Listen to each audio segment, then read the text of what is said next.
What happens when we get a low appraisal? The dreaded words, the appraisal came in low. Now what do we do?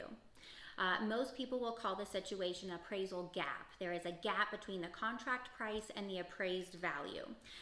With that, most people do not want to buy a home that's over the actual value of the property. With that, in most cases, the buyer will go back to the seller and ask the seller to come down and meet that appraised price.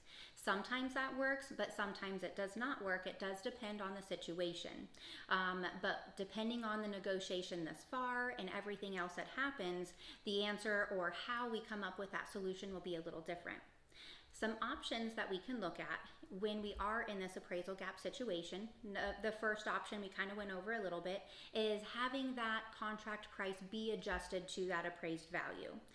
So as long as both parties agree, then that is a very easy amendment to write.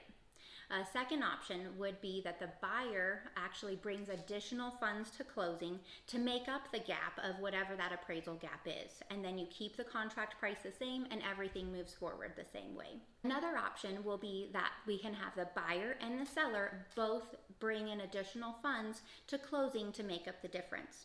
What that can look like is that the seller adjusts their price down a little bit and then the buyer brings up a little extra cash to closing, and then we can meet in the middle to make it where both parties are adjusting a little bit, and sometimes that's the easier route for most people.